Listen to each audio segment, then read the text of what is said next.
اور بھارت بڑا شرمندہ تھا،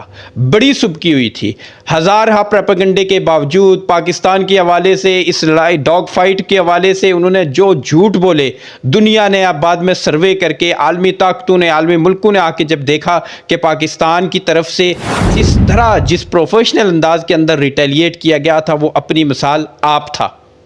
اچھا، پاکستان کے اندر دیکھا گیا ہے کہ چڑھ کے میمز بنا رہے ہیں کہ کبھی آؤ نا پاکستان، سرما لگا کر ہم تم کو چائے پلائیں گے، تو کیا کہتے ہیں آپ اس حوالے سے؟ اصل میں میمز اس بات پہ بنی تھی کہ ابھینندن کو جب چائے پلائی گئی تھی، جب انہیں تھوڑا سا سنبھالا دیا گیا، انہیں ریسکیو کرنے کے بعد چائے پلائی گئی تھی، تو ان سے پوچھا گیا تھا کہ چائے کیسی ہے، چائے کیسی ہے؟ تو انہوں نے کہا کہ چائے بہت فینٹاسٹک ہے۔ تو اس کے اوپر جو ہے نا بہت ساری میمز بنی کہ ہماری چائے بھی جو ہے وہ بہت فینٹاسٹک ہے، اور ہماری کاری ضرب اور ہماری کاری وار جو ہوتی ہے وہ بھی اپنی مثال آپ رکھتی ہے، وہ بھی بے مثال ہے۔ تو پاکستان نے اس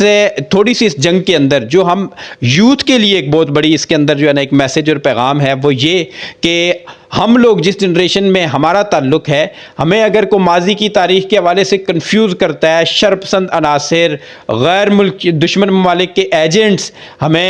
اس حوالے سے کنفیوز کرتے ہیں، افواج اور اداروں کے حوالے سے، تو ان کے حوالے سے ہماری دلیل یہ ہے کہ ہم نے اپنی زندگی میں اپنے سے کئی گنا بڑے دشمن ملک کے ساتھ کھلے آسمان جو فائٹ دیکھی، جو ڈاگ فائٹ دیکھی، اس کی برتری کا تو دنیا جو ہے اعتراف کر رہی ہے، تو ہم ایک ذہنی طور پہ ہمیں اس سے ایک برتری ملتی ہے۔